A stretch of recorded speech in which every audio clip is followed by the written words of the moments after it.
नमस्कार, म मोनिका, युवा स्वयंसेवक।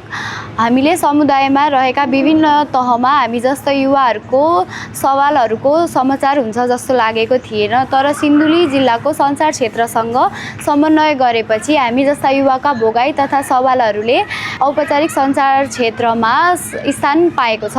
विद्यालयमा सेनिटरी प्याडको व्यवस्थापन तथा विसर्जनमा समस्या आएको, शौचालयमा चुकुल नभएको, महिनावारी मैत्री शौचालय नभएको र स्वास्थ्य संस्थामा परामर्श कक्ष र चेक जाँच गर्नका लागि अलग कक्ष नभएका कारण हामी जस्ता युवा तथा किशोर किशोरीले विभिन्न समस्याहरू भोग्दै आइरहेका थियौँ। तर सिन्धुली जिल्लाको सञ्चार क्षेत्रसँग समन्वय गरेपछि सञ्चारका माध्यमबाट ती समस्याहरू उजागर हुन थालेका छन् र ती समस्याहरू उजागर भएपछि विभिन्न सेवा प्रदायहरू सचेत बनेका छन् र ती समस्याहरूको सुनवाई बढेको छ। एन्स नेपाल सिन्धुलीका अध्यक्ष वासुदेव अधिकारी। हाम्रा स्वयंसेवक युवा भाइ बहिनीहरूलाई विभिन्न तालिम मार्फत क्षमता विकास गर्दै उहाँहरूले समुदायमा रहेका साना साना सवालहरू उठान गर्ने, त्यसलाई प्रकाशन गर्ने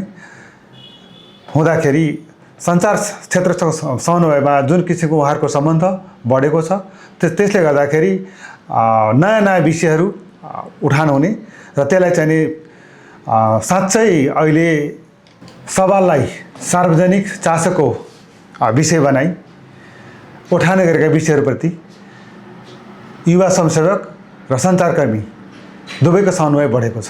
यसले गर्दा नागरिकहरू सचेत बनेका छन्, सेवा प्रदायक संस्थाहरू जवाफदेही बनेका छन्।